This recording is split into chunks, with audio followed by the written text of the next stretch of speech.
Commence ta journée du bon pied. Avec la balade matinale sur Radio Gina. Avec Canal Box, la fibre qui vous connecte à l'essentiel.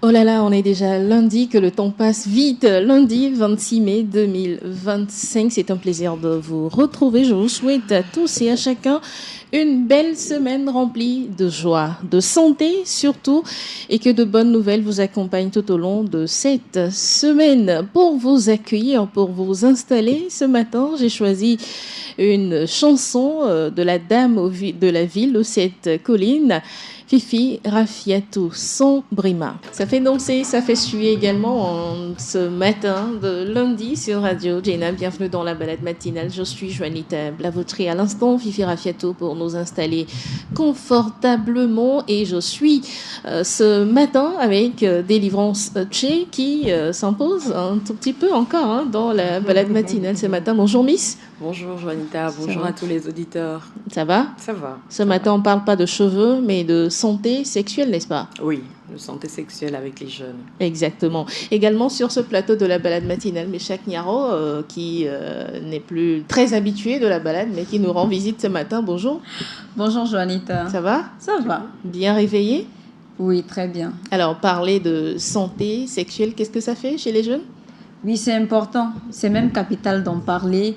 Surtout que avec les parents, les jeunes n'ont pas l'occasion d'en parler. Surtout qu'il y a manque d'informations, parfois de fausses informations à tout ce qui a trait à la santé sexuelle. C'est une aubaine. C'est une belle opportunité de parler de santé sexuelle aujourd'hui. J'aurais voulu qu'on aborde le sujet de la sexualité avec toi. À partir de quel âge ?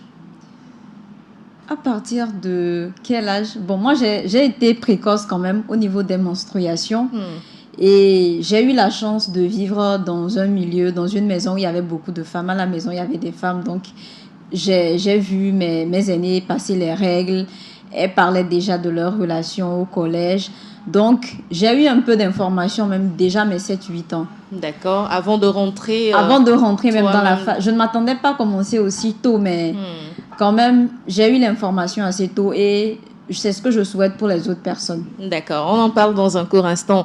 Mais avant, dans ma tasse ce matin, je voudrais vous proposer ou nous proposer une assiette de fruits. Parce que de plus en plus, on mange du n'importe quoi, mais on ne s'occupe pas de l'intérieur. Faire de la détox, par moment, ça nous fait du bien. Et pour faire notre détox aujourd'hui, je nous propose une assiette de fruits, une option simple et savoureuse pour se rafraîchir et profiter des bienfaits des fruits. Elle peut être composée de fruits riches en antioxydants, en fibres et en vitamines qui aident à nettoyer l'organisme. Alors, je vous propose des fruits frais. Je vais prendre des fruits de saison ou non, mais en tout cas, ce sont des fruits que nous retrouvons très facilement. Je commence avec le kiwi, riche en vitamine C et en antioxydants. Pour ceux-là qui auront des difficultés à en trouver, vous pouvez remplacer ça par du citron. Ça le fait aussi. Les pommes, source de pectine qui aident à purifier le système digestif. La banane, facile à digérer et riche en potassium. J'avais déjà parlé de citron, mais je ramène encore le citron qui stimule l'activité rénale et élimine les toxines. Les oranges sont source de vitamine C aussi et d'antioxydants. La pamplemousse qui va faciliter la digestion et aider à éliminer ces toxines. Enfin, l'ananas contient de la bromélaïne, une enzyme qui aide à la digestion. Voilà donc de quoi sera composée notre assiette de fruits et c'est optionnel, vous pouvez y ajouter du yaourt nature qui sera un apport en protéines et en probiotiques aussi, mais c'est facultatif. Peut-être du sirop d'érable, moi je choisis l'érable. Vous pouvez sucrer légèrement avec ce sirop ou encore une touche de menthe fraîche que vous aurez payée chez la bonne dame au marché. Alors pour la préparation, choisissez les fruits que vous aimez le plus parce qu'il ne sert à rien de faire une assiette de fruits que vous n'allez pas pouvoir manger après. D'accord ? Choisissez parmi ces fruits que j'ai cités ceux-là que vous aimez bien, qui sont faciles à manger, à digérer pour vous. Vous les épluchez, vous les coupez en petits morceaux de taille similaire à faire un joli plat, une jolie assiette, parce que quand c'est joli aussi, c'est facile à manger. Vous les disposez ensuite dans une assiette de manière attractive et vous mélangez avec le yaourt. Comme je l'ai dit, le yaourt est optionnel. Alors, vous y ajoutez quelques gouttes de citron ou on va dire des zestes de citron aussi, ça le fait, le sirop d'érable pour avoir un petit goût sucré pour éloigner un peu l'acide du citron. Et vous versez tout ça dans un bol pour déguster votre assiette. Alors, je le répète, choisissez des fruits de saison. Ça vous permet de répéter cet exercice plus souvent parce que plus vous le faites en version détox, plus vous faites du bien à votre organisme, à votre santé. Et en plus de ça, buvez beaucoup d'eau pendant votre cure détox pour aider le corps à éliminer les toxines. Voilà pour ma tasse de ce matin, bien servie j'espère. Allez, appréciez, dégustez, on se retrouve dans un instant. Chroniques, astuces, actualités, débats, buzz pour vous arracher de la tiédeur de votre couette. Les matins sur Radio Gina, la balade matinale vous offre une bonne dose d'adrénaline et d'émotion. Balade matinale, permettez-vous une petite bouchée d'ondes positive.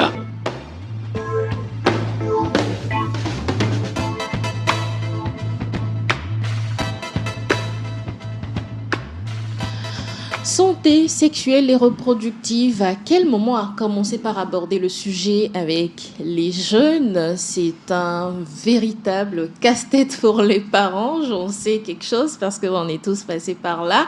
C'est vraiment compliqué d'en parler avec les jeunes aujourd'hui, surtout que la plupart s'informent déjà sur les réseaux sociaux et auprès de leurs copains et copines. Après, on ne sait plus quoi leur dire exactement. Alors, mesdames, mesdemoiselles, j'aimerais vous demander quelle orientation sexuelle donner aux enfants aujourd'hui. Est-ce qu'il faut commencer par le côté sanitaire de la chose? Est-ce qu'il faut aborder la partie où, voilà, le sexe, c'est vraiment quelque chose de... je ne sais pas quel terme employer. C'est pas défendu, mais on doit quand même en parler, savoir que ça fait partie de notre quotidien en fait. La parole est à qui veut la prendre. Je la prends. Oui. Alors, les principes directeurs internationaux ne définissent pas d'âge pour commencer à parler de sexualité. Personnellement, je pense qu'il n'y a pas d'âge pour commencer à parler aux enfants de la sexualité. D'accord. Maintenant, je ne dis pas qu'il faille appeler sa petite fille de 5 ans et commencer à lui parler de sexe cru, mais il faut déjà commencer à introduire le sujet. Je donne un exemple. Oui. En train de jouer avec la petite fille de 4-5 ans, on commence déjà à lui demander « Écoute chérie, à ton avis, quelle est la différence entre les garçons et les filles ?» On commence à la façon dont vous allez entendre des enfants qui vont vous dire, de tout petits enfants qui vont vous dire « Moi, je pense que la différence entre les garçons et les filles, c'est que les garçons, ils ont des cheveux courts et les filles, des cheveux longs. » Ça dépend du milieu dans lequel ils ont grandi. Donc, petit à petit, on commence à leur parler de petites choses. Il y a telle et telle. En fonction des réponses de l'enfant, on oriente ces questions.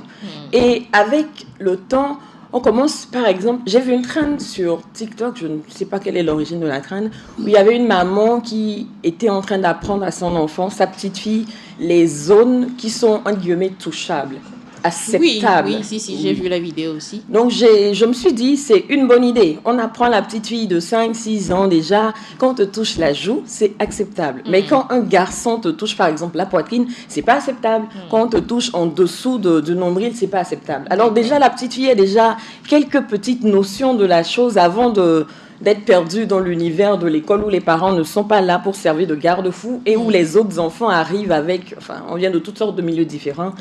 Et l'enfant a une notion de la sexualité qui va être très biaisée parce que ces enfants même ne savent pas de quoi ils sont en train de parler. Mais malheureusement, les enfants sont de plus en plus éveillés à la sexualité très jeunes. Donc, je pense qu'il faut vraiment essayer d'en parler le plus tôt possible. Qu'est-ce que tu en dis, toi, Méchac? Oui, je pense qu'il y a un amalgame par rapport à ce qu'on appelle santé sexuelle. Parce qu'aujourd'hui, si des gens ont la réticence à en parler, c'est parce que ces personnes se disent que parler de la santé sexuelle, c'est enseigner les pratiques sexuelles aux enfants. Or, la santé sexuelle et reproductive, c'est un ensemble de beaucoup de choses. Et j'aimerais dire aussi que aujourd'hui, on prétend que les enfants sont exposés à la sexualité, aux images obscènes, indécentes, c'est vrai. Mais il faut dire aussi que tout enfant vient d'un foyer. Du moins ceux qui sont qui vivent avec leurs deux parents. Du coup, les enfants sont emmenés à voir les parents échanger des moments intimes, des tapes sur le dos, à s'embrasser, à se faire des bisous, à se câliner. Donc, c'est des choses qu'ils apprennent. Et vous allez remarquer que dans les jeux, lorsque c'est une cour commune ou à l'extérieur de la maison, les enfants ont tendance à dire « c'est mon mari, c'est ma femme, on va jouer à papa ». Simplement reproduire ce qu'ils ont déjà vu. Voilà, je suis papa, je suis maman, et puis on choisit les plus grands. Les plus petits sont les enfants, on reste ensemble, on simule des mariages, des choses comme ça. Ça veut dire quoi? Que l'enfant est en train de regarder, il est en train d'imiter, et il sait qu'un jour, quand il sera grand, il sera appelé à faire cela. Donc, maintenant, quand on dit parler de la sexualité, c'est à partir de quand l'enfant naît.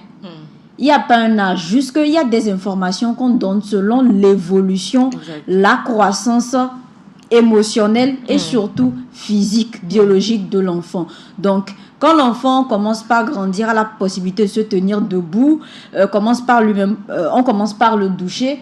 Déjà, quand il y a des aides ménagères et tout, vous lui dites à un âge, quand l'enfant finit d'aller au besoin faire ses selles, il y a la ménagère ou il y a la maman qui le nettoie. Quand il commence par avoir peut-être 4-5 ans, on dit à toi-même, tu dois te nettoyer quand tu finis. Si tu l'as fait dans le pot, tu appelles la tata, elle va aller, le jeter, l'évacuer. L'enfant commence par avoir 5-6 ans. Comme tu es en train de grandir, maintenant ton appareil génital, pour le garçon, c'est à toi de laver. Les servantes ne vont plus mettre la main là-bas, ou bien 1 ou 2 fois dans la semaine, on va vraiment nous-mêmes bien te laver toutes les parties. Toi aussi, la fille, tu ne dois pas accepter qu'on te mette la main là-bas. Apprends à laver, voilà comment tu mets les doigts pour laver. Regarde là où tu ne dois pas mettre les doigts. Et aussi, à partir de ce moment, les 5-6 ans, on commence à dire à l'enfant, même si l'enfant ne joue pas au jeu de papa et maman, on lui dit, voilà, cette partie-là, c'est une partie très importante de ton corps, tout le monde ne doit pas avoir accès. Parfois, quand on fait les jeux de papa et maman, on se fait les bisous, il faut éviter, il y a les microbes que tu peux contracter, et il faudrait pas que ça... Ce sont des paroles de parents avertis que tu nous dis là. Hein. Est-ce que tous les parents sont autant avertis pour transmettre, comme tu le dis, là, à leurs enfants? Mais c'est l'occasion. C'est l'occasion parce que, en effet, les parents n'ont pas forcément reçu. Mais ces émissions, ce dont nous parlons, ça va être l'occasion pour les parents de trouver... D'apprendre à transmettre les informations. Parce que, malheureusement, une fois, j'ai assisté à une scène qui m'a peiné. La maman, les enfants sont en train de s'amuser. Papa, maman, on se fait les bisous. La maman a vu sa fille, elle a commencé par crier. Quitte de là, une fille d'à peine 7 ans. Après, c'est pour devenir prostituée, me ramener les hommes. À 7 ans, ton enfant qui joue à papa, maman n'a pas forcément ses idées. Peut-être qu'elle a regardé la télé, elle a vu une famille, ou bien ils ont l'habitude de s'amuser comme ça. Pourquoi penser directement ce que l'enfant va faire quelque chose de mauvais? Il faudrait qu'on commence par s'enlever. C'est l'adulte qui a l'expérience et qui peut se dire que ça peut entraîner, mais il faut prévoir. Et puis le problème, c'est que lorsqu'on est en train d'enseigner avec les interdits, un jour je le disais, quand c'est avec les interdits... Genre, tu ne dois pas faire ça. Tu ne dois pas faire ça, je ne veux pas, n'explique pas. Le jour où l'enfant va se trouver dans une relation de confiance, le jour où l'enfant va se trouver en face d'une personne qui ne lui a jamais fait du mal, avec qui l'enfant se sent bien, l'enfant ne va pas hésiter. Parce que ce que tu lui as interdit en inculquant la peur et la crainte, lorsqu'elle va se retrouver là où elle n'a pas la peur et la crainte, elle va le faire. Elle va vouloir essayer. Elle va vouloir essayer parce que tu as dit que c'est mauvais, mais la personne en face n'est pas mauvaise. Donc, ce que tu as dit là, j'enlève ça de ma tête. Donc, à partir de 5-6 ans, apprendre l'hygiène corporelle. Parce qu'aujourd'hui, je remarque que, on tarde un peu à laisser les enfants se doucher eux-mêmes. Il faut leur apprendre l'hygiène corporelle. Quand tu finis, quand tu vas te doucher après les selles, il faut bien se laver sa partie génitale, laver les aisselles. Quand tu reviens de l'école, il faut souvent laver tes ongles. Et tu lui dis, l'enfant commence par grandir 9-10 ans comme ça. L'enfant commence pas beaucoup transpirer en venant de l'école. Tu es en train de rentrer bientôt dans la puberté. Dans quelques années, il y a des boutons qui vont sortir sur ton visage. C'est un peu comme les dents que tu faisais tomber. Tu vois, pendant un moment, il y avait les dents qui sortaient, les gens se moquaient de toi. Mais maintenant, tu as toutes tes dents rangées, tu es beau, tu es belle. Donc, c'est comme ça, dans quelques années, les boutons vont venir. C'est comme ça, il y aura des transformations. Et voilà, avec le temps, ça va venir un moment et ça va partir. Et aussi, les enfants commencent par avoir des insécurités. Peut-être une fille à 8-9 ans, elle pousse les seins. Or, les enfants de son âge n'ont pas. Encore de ça. Et très vite, ça met mal à l'aise aussi. Ça met mal à l'aise non seulement l'enfant, et très vite on va commencer par dire à l'enfant ne t'amuse plus avec les autres. On empêche l'enfant sans explication, on empêche l'enfant de vivre vraiment son enfance et les hommes vont te draguer et tout ça. Mais bon, peut-être c'est aux hommes de savoir que cette fille elle est petite, elle n'est pas draguée.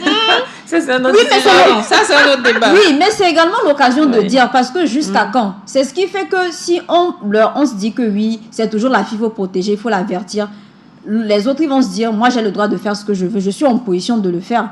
Donc, il faut en parler parce qu'il y a les questions d'inceste. Tu dis à l'enfant, tu commences pas à devenir une femme, il faut te couvrir, mais tu peux toujours aller t'amuser. Et comme ça sort, il faut pas laisser les gens te toucher. Si on te touche, dis-moi.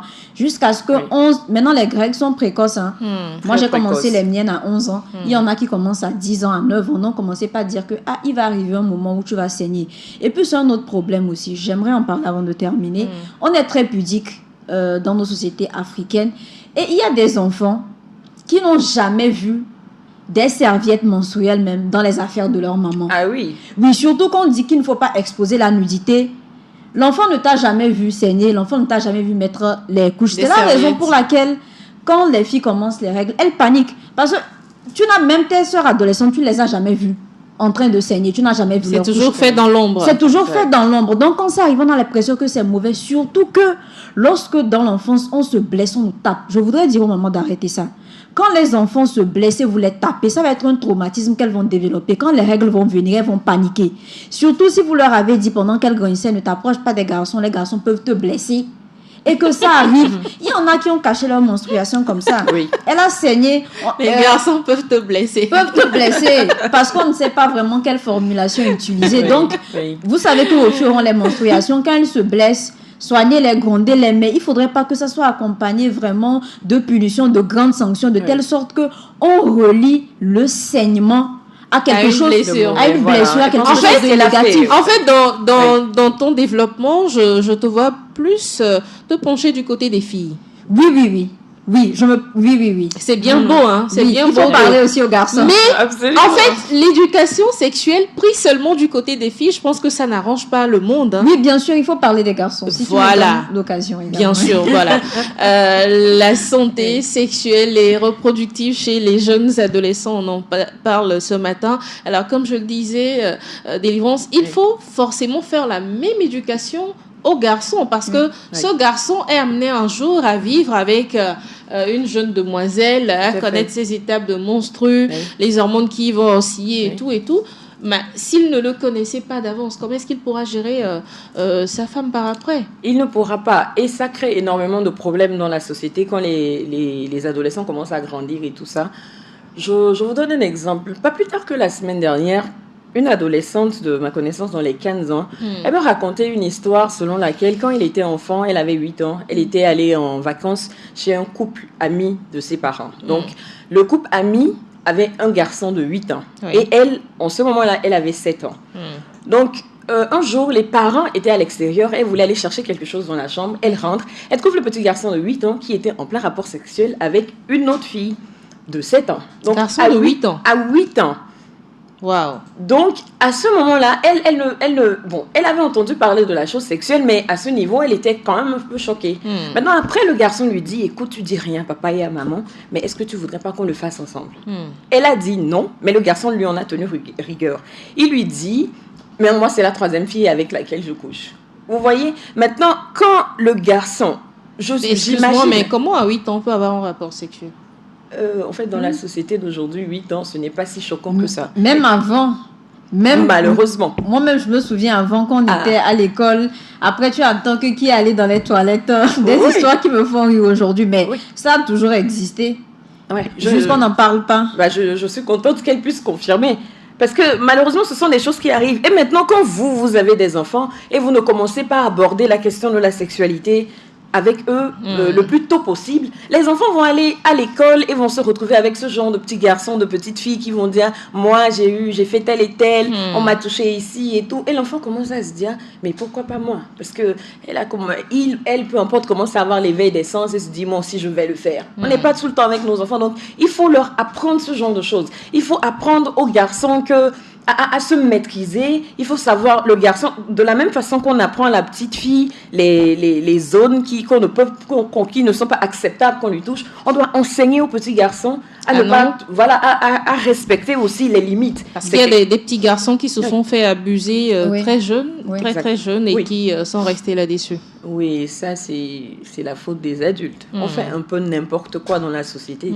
Vraiment n'importe quoi. Mais au moins, essayons avec nos enfants de ne pas refaire les mêmes erreurs. Pour que demain, on ait une société plus juste, pour que les enfants ne grandissent pas avec des traumatismes et ce genre de choses. Je voulais revenir sur Elle a légèrement abordé le sujet par rapport à la confiance. La confiance qui se crée entre les parents et les enfants. Quand un enfant de 7 ans, par exemple, pose une question sur la sexualité, c'est pas la peine d'agresser l'enfant. Vous commencez à dire, non, des big blownies, nous, à un certain moment, nous sommes devenus des adultes et limite, à un certain moment de nos vies, la question de la sexualité, nous sommes blasés. Mais les enfants sont en pleine découverte. Pour eux, c'est quelque chose de nouveau. Donc, il vaut mieux que vous ayez ce lien qui permette à votre enfant de venir vers vous pour vous poser la question, plutôt que l'enfant aille se tourner vers d'autres personnes pour avoir des réponses. Lorsque l'enfant ira se tourner vers des enfants de son âge, parce qu'il n'y a personne qui prête attention à ce qu'il dit ou à ce qu'elle dit, là, on commence à avoir un problème, parce que les autres enfants non plus ne savent pas de quoi ils parlent. Ils ont appris la sexualité peut-être par des films pornographiques, ce qui ne devrait pas être si on suit bien son enfant. Et il y a aussi le fait que souvent, les adultes ont tendance à se dire... C'est un enfant, il ne comprend pas ce que je dis. Donc, ils tiennent des conversations adultes devant les enfants. Il a 2 ans, elle a 3 ans, elle a 4 ans. Elle ne comprend pas de quoi on parle. Mais c'est faux. Les enfants sont extrêmement réceptifs à ce qui se dit. Et ce n'est pas une bonne façon de leur apprendre ce qu'est la sexualité d'une façon générale. Donc, c'est important À vous entendre parler, j'ai plus l'impression que l'éducation sexuelle chez les jeunes, chez les ados aujourd'hui, relève plus d'un manque de moyens humains. Voilà.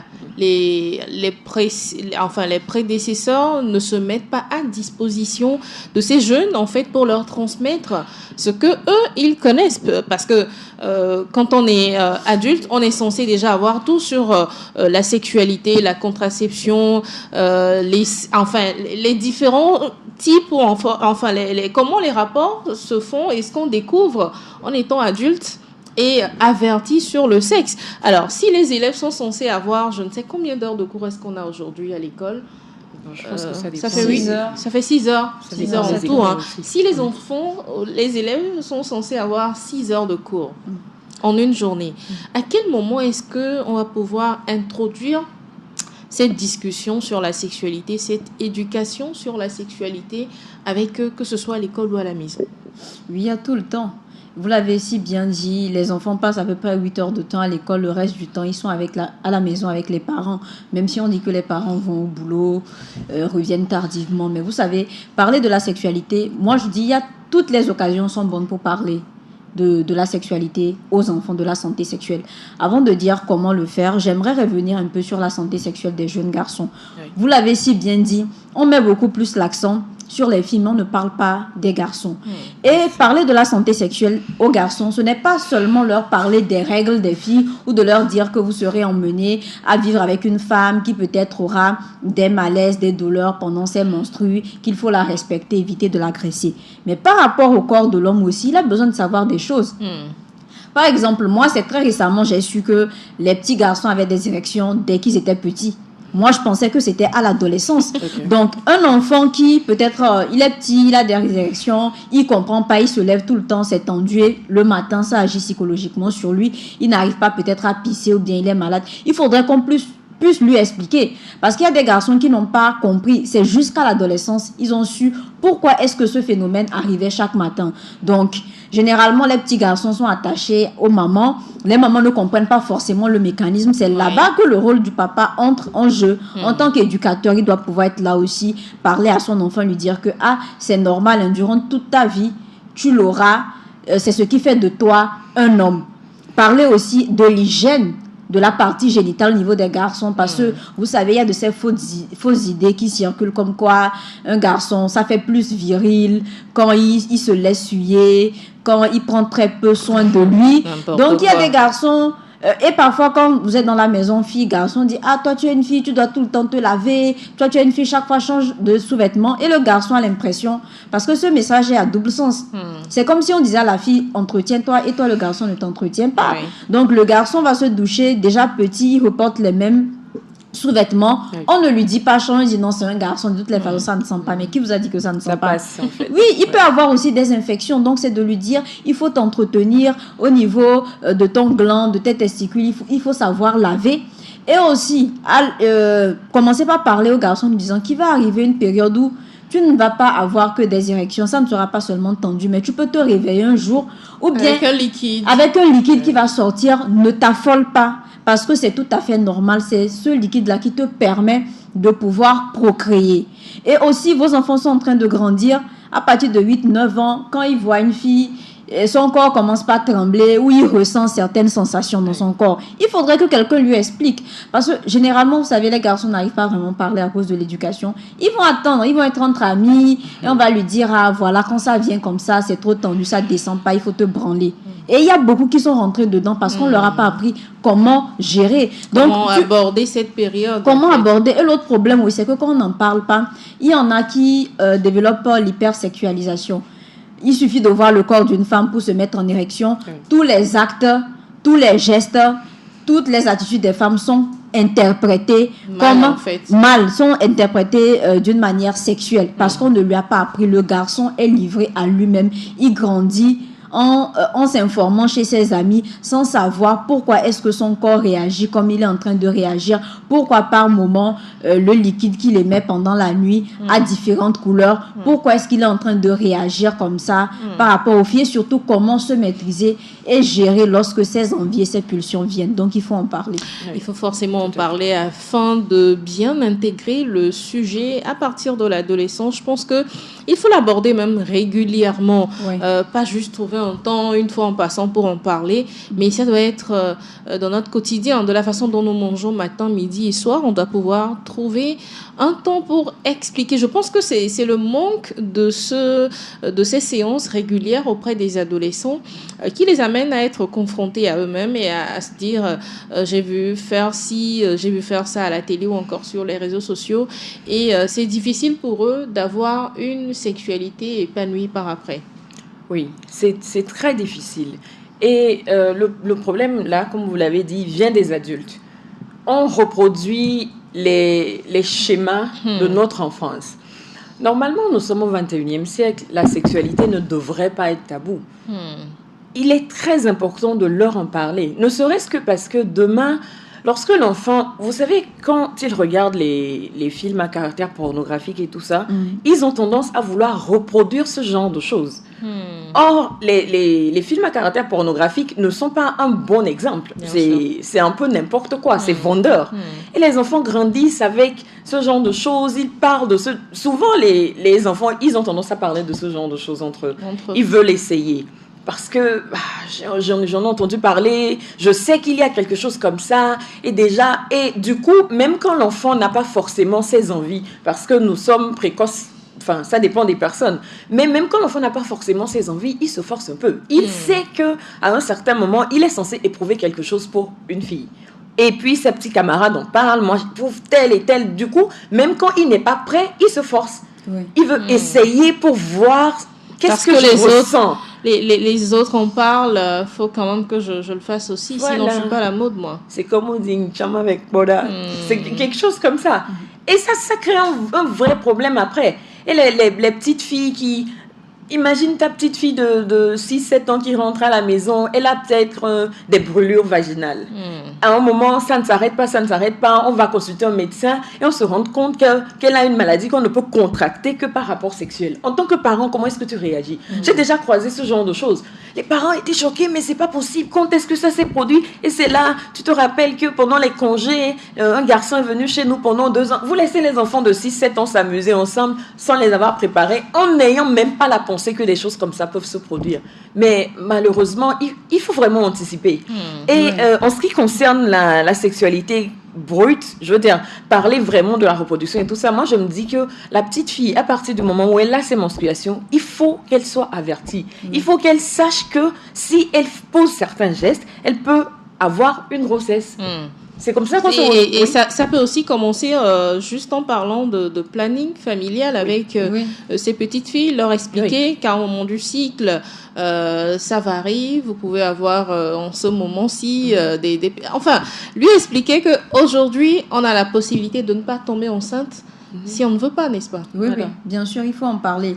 Et on a l'impression que quand on parle de contraceptif ou de planning, c'est réservé seulement aux couples mariés, mais on constate... non, oui, on a beau dire aux jeunes, ne passez pas à l'acte, ils écoutent, mais quand on voudrait essayer, on n'est plus là pour les consoler.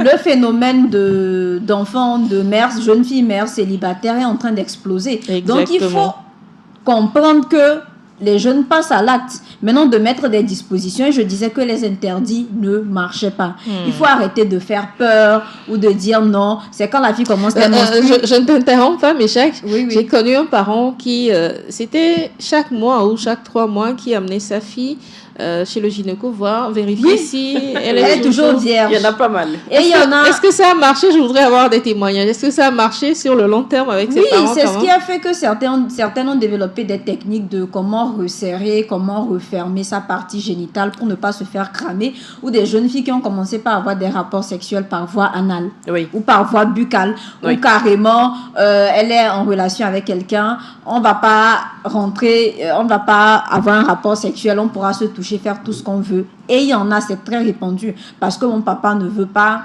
parce que mon papa risque de me chasser. Et puis il y a des parents chaque mois, quand les règles arrivent, ou bien il y a un jour de retard, on note dans le carnet, pas pour aider, pas pour apprendre à l'enfant à compter ses menstruations, mais à dire, si quelqu'un tombe premier jour du mois, réunion familiale, personne qui est enceinte, la personne qui va tomber enceinte, vous tous allez quitter ma maison, et on est en train d'effrayer. Or, ce n'est pas la meilleure des méthodes. Et je me dis qu'avant, les parents, on leur a proposé l'abstinence. Il y en a qui se sont préservés pendant des années. Lorsqu'ils ont été sûrs, se sont mis en relation et ça a marché. Mais le monde n'est plus comme avant. Peut-être qu'à l'époque, ça a marché avec eux. Et c'est aussi le souci. Il y en a qui ont choisi cette voie. Ça a marché. Donc, ils n'ont pas eu besoin qu'on leur parle de la santé sexuelle. Et aujourd'hui, ils ne voient pas le bien fondé d'en parler. Et il y a certains qui pensent que c'est parce qu'on en parle que la situation se dégrade. Au contraire, c'est parce qu'on en parle que les langues se délient, la parole est libérée, que les gens arrivent à témoigner. Donc aujourd'hui, la fille commence ses menstruations, il faut même commencer, avant même de parler de contraceptif, là, il faudrait qu'on parle de l'hygiène menstruelle, comment faire. Aujourd'hui, les gens on ne comprend même pas, on n'a pas la connaissance de notre partie génitale. C'est quoi le pubis, c'est quoi la vulve, c'est quoi le clitoris. Aujourd'hui, on dit ne lavez pas le vagin. Les gens ont l'impression qu'on dit ne lavez pas le pubis. Et on dit non, ce que vous êtes en train de dire là, nous on rejette ça, le vagin sans comprendre réellement ce qui est en train d'être dit. Il y a une différence entre pubis, entre clitoris, entre les lèvres, les petites lèvres, les grandes lèvres. Combien de parents seraient d'accord avec ça? Oui, donc il faudrait aujourd'hui que quand ça commence, on puisse vraiment expliquer à l'enfant. Et lorsqu'aujourd'hui vous demandez à votre enfant, je vais inspecter, que ça ne soit pas juste pour lui dire je veux voir s'il n'y a pas eu une pénétration. De vérifier, de dire à l'enfant, voilà, quand tu es en menstruation, voilà comment tu dois te protéger. Si tu ressens des douleurs, tu es nauséeuse, tu as tes humeurs qui prennent un coup, il faut savoir que c'est à cause de cela. Et arrêter de dire que les menstruations, c'est le danger. J'ai eu à faire des sensibilisations. Je fais des sensibilisations depuis plusieurs années et chaque fois que je vais sur le terrain, je suis peinée d'entendre des jeunes dire que c'est pendant les menstruations qui est la période dangereuse. Et il y a plein de filles qui tombent enceintes comme ça parce qu'elles se disent, comme le sang est en train de couler, le sang est assimilé à ce qui est mauvais, est dangereux. Donc, quand je finis mes règles, je peux avoir le rapport sexuel que je veux. Et il y en a qui tombent pendant la période d'ovulation. C'est pour ça qu'il y a plein de filles qui sont en train de tomber enceintes. C'est vrai aujourd'hui que certains parents n'ont pas la connaissance, mais si vous avez la possibilité d'emmener votre enfant chez le gynécologue, le médecin, pour faire un test, vérifier son appareil génital, également emmenez l'enfant, quand vous finissez là, demandez au gynécologue ou au médecin de lui parler de la santé sexuelle, de l'informer. C'est ce que je voulais dire, parce qu'il y a des parents qui ne trouvent pas le terme adapté, le terme adéquat pour faire cette transmission. Voilà, quand c'est compliqué à faire, je pense qu'on peut se référer à une troisième personne qui a plus de liberté quand même d'envoyer les termes qu'il faut. Parce que si vous n'arrivez pas à le faire, si le papa n'arrive pas à le faire, vous voulez que l'enfant ait la connaissance sur la sexualité où? Et même ces agents de santé, moi j'ai assisté à une scène aussi qui m'a choquée, où l'agent de santé est censé donner l'information, mais au même moment, elle donne l'information, elle fait peur aux enfants. Elle les angoisse, en même temps on les culpabilise. Vous les enfants de maintenant, vous êtes gâtés. On dit de vous parler de la santé sexuelle, on va vous parler, mais ce n'est pas pour que vous ayez vos produits. Il y a une manière de parler. Vous voyez, ce qui fait que quand le langage n'est pas adapté aussi, les enfants n'ont pas posé des questions. Quand on fait des sensibilisations souvent de masse, à la fin, on dit ceux qui ont des questions, venez. Vous allez voir que beaucoup ont des questions, mais n'arrivent pas à parler. Oui, par rapport à ce que vous présentez comme image devant ces enfants. Voilà, parce que quand vous parlez en groupe, vous commencez par les accuser, vous tombez enceinte, les filles de maintenant ne se respectent pas et tout. Elles vont pas vous écouter, elles ont des questions qui leur tiennent à cœur. Regardez, il y a des filles qui ne savent même pas c'est quoi les pertes blanches. Oui. Voilà, qui vont aller chercher des médicaments pour arrêter ça. Pour arrêter ça. Alors que c'est tout à fait naturel. Aujourd'hui, on dit quand tu finis tes menstruations, il faudrait boire des choses pour pouvoir éliminer tout le sang. Il y en a qui mettent le savon dans le vagin, dans l'orifice du vagin, parce qu'elles se disent qu'elles sont en train de bien nettoyer. Aujourd'hui, avec tout ce qu'il y a comme recettes, astuces sur les réseaux sociaux, et parfois ce que les parents aussi donnent. Donc, il faudrait aussi que, surtout à ce niveau, on leur dise, ok, tu écoutes aujourd'hui, tu as commencé tes menstruations pendant 6 mois. Depuis 6 mois, il y a des mois où tu ne vois pas tes règles, c'est normal. Parce que tu es en train de grandir, ton corps est en train de s'adapter. Donc, il y aura des irrégularités. Peut-être chez ton ami, les règles sont régulières parce qu'elle a commencé plus tôt que toi. Toi, aujourd'hui, il y aura des mois où tu vas saigner abondamment. Il y aura des périodes où tu vas avoir des caillots dans ton sang. Il y aura des moments où, après les règles, tu vas retrouver du sang dans tes pertes. Ne panique pas. Vraiment, il faut prendre le temps de vraiment expliquer cela. L'enfant aura le courage de vous poser des questions. Et après, vous allez lui parler. S'il le faut, même prendre des notes, c'est-à-dire écrire au quotidien ce que vous transmettez à cet enfant. Ça lui permet par moment, s'il a oublié ou si elle a oublié, de revenir regarder encore dans ses notes. Oui, et puis il ne faut pas diaboliser aussi les pulsions sexuelles. Puisque ça fait partie du cycle et pendant la période d'ovulation, généralement, il y a les pulsions.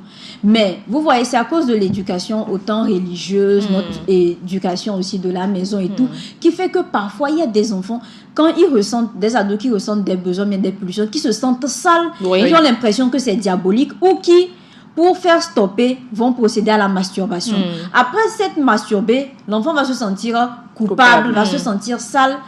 Va se détester, reprendre encore de plus belle. Il faut pouvoir en parler. Parler aussi de la masturbation parce que c'est tabou. Il y en a beaucoup qui s'adonnent à cela. Mais si on leur apprend comment gérer, leur dire que c'est naturel. C'est une période qui va passer.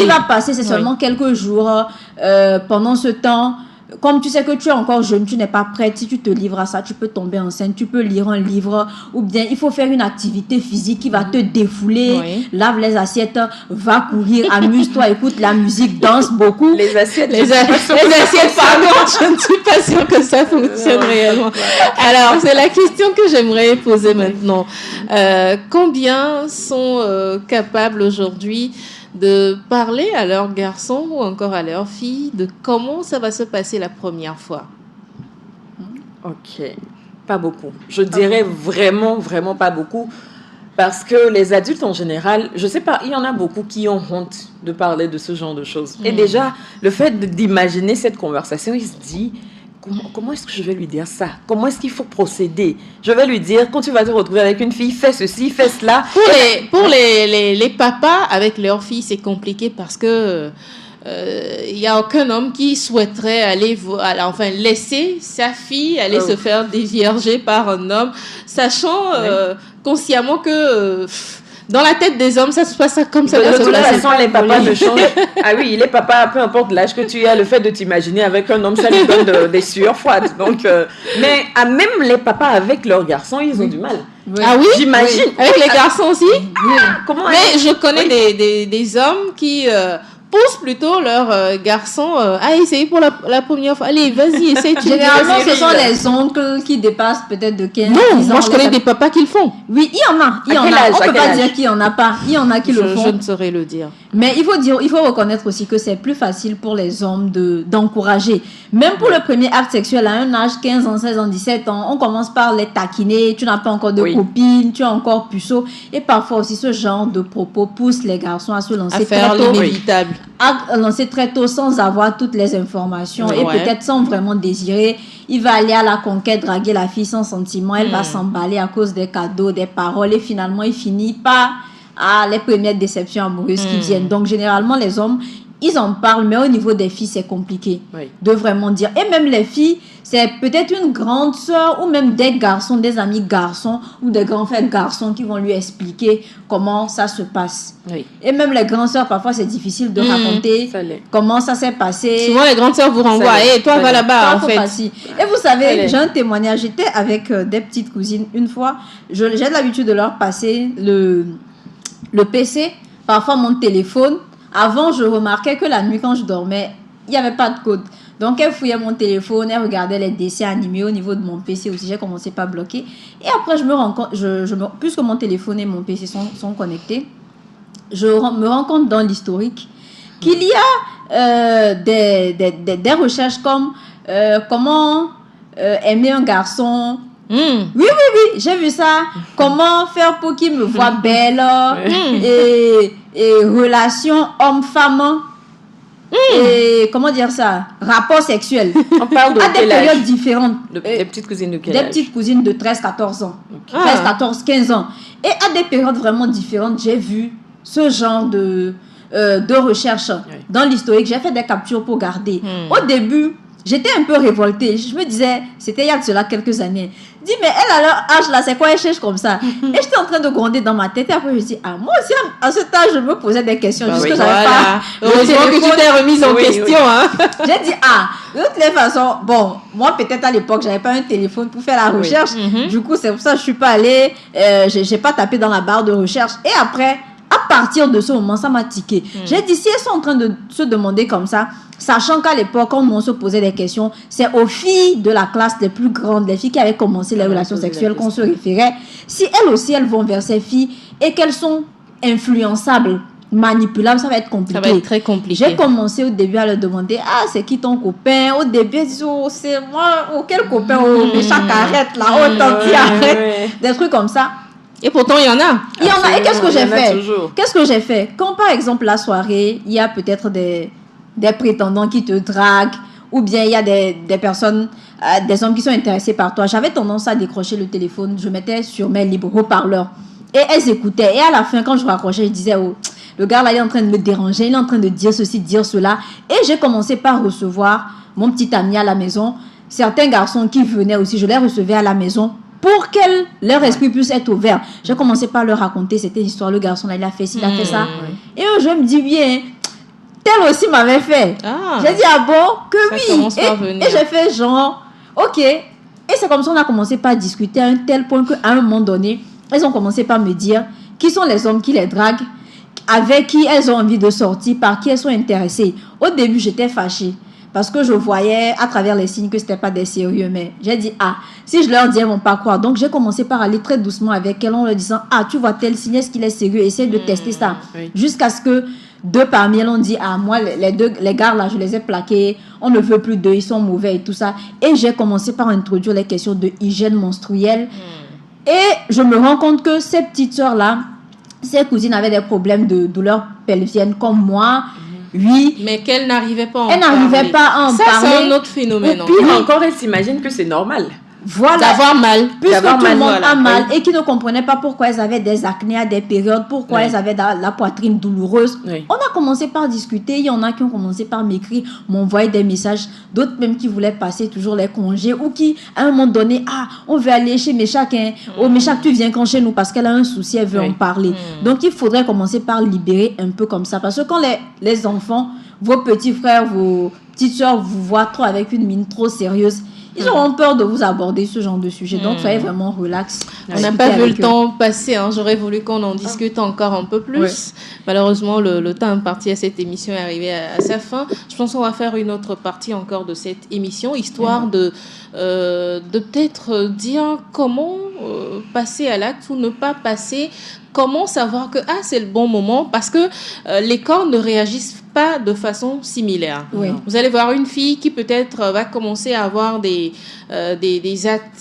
attirances pour les garçons à l'âge de 16 ans, alors que l'autre déjà à 11 ans a des attirances sexuelles, encore des attirances pour le sexe opposé. Alors, il va falloir savoir réellement Quand on commence la santé sexuelle, j'ai pas encore parlé d'actes sexuels, la santé sexuelle, à quand est-ce qu'on peut commencer par parler du premier acte chez la fille comme chez le garçon, hein? Oui. Parce que quand on parle de garçon qui peut aller à l'acte, c'est que la fille également, parce que le garçon sûr. va aller à l'acte avec qui? Avec une autre fille. Voilà. Donc c'est très important dans une famille, comme l'a dit Méchac, d'avoir au moins un spécialiste qui intervient dans le domaine sexuel, c'est-à-dire avoir cette ouverture d'esprit avec les enfants pour pouvoir leur expliquer les choses comme il se doit, afin qu'ils n'aillent pas découvrir ça sur le tas. Délivrance en mots, rapidement pour conclure aujourd'hui. Je sais que c'est très, très difficile de parler de ce genre de choses. Non, ce n'est pas dans nos mœurs. Mais il faut quand même essayer. C'est important d'essayer de créer un cadre de discussion où l'enfant se sente en confiance pour pouvoir nous parler de certaines choses. Parce que sans quoi, l'information vient d'un peu n'importe où et ça devient n'importe quoi. N'importe quoi. Méchac, pour conclure? Oui, pour conclure, je dirais qu'il est important aujourd'hui. Beaucoup de tabous n'arrangent pas. Peut-être dans le passé, c'était un système qui avantageait, mais avec tout ce qu'on est en train de remarquer aujourd'hui, il faut en parler. Il faut en parler pas seulement pour prévenir les grossesses, mais parce qu'en tant qu'individu, on a besoin de savoir pourquoi nos corps réagissent de la manière dont ils sont en train de réagir. Et on a besoin d'en savoir plus sur notre santé pour pouvoir être épanoui plus tard avec la personne qui va partager notre vie. Donc, c'est essentiel. Il n'y a pas d'âge pour parler de sexualité, mais il y a un type de langage, il y a une manière de parler pour faire comprendre le message. Merci Méchac. J'ai eu des témoignages de jeunes femmes où le premier rapport sexuel a été un drame. Quand je parle de drame, c'était vraiment un drame et qui en sont restées là, comme quoi elles n'auront plus de rapport sexuel. Et j'ai aussi eu des témoignages durant lesquels les jeunes filles racontaient comment elles ont vécu ce premier acte où c'était vraiment waouh, c'était vraiment inimaginable et elles ont eu une vie sexuelle assez épanouie. C'est pour vous dire que les femmes souffrent aujourd'hui énormément par manque d'informations sur la sexualité. On va essayer, un tant soit peu, de partager cette expérience ou encore de donner cette information sexuelle. Ici, dans la balade matinale, on nous dira que c'est trop matin pour parler de certains sujets. On va essayer de cajoler un peu certaines choses, mais d'envoyer l'essentiel pour la santé de nos enfants et aussi des adultes. C'est fini pour aujourd'hui. On va se retrouver mercredi pour un autre sujet. Forcément, merci à Marius qui a assuré la réalisation technique. Très belle semaine à tous et à chacun. Bye bye. Vous venez de suivre la balade matinale, votre dose d'énergie et de bonne humeur avec Canal Box, la fibre à toute vitesse.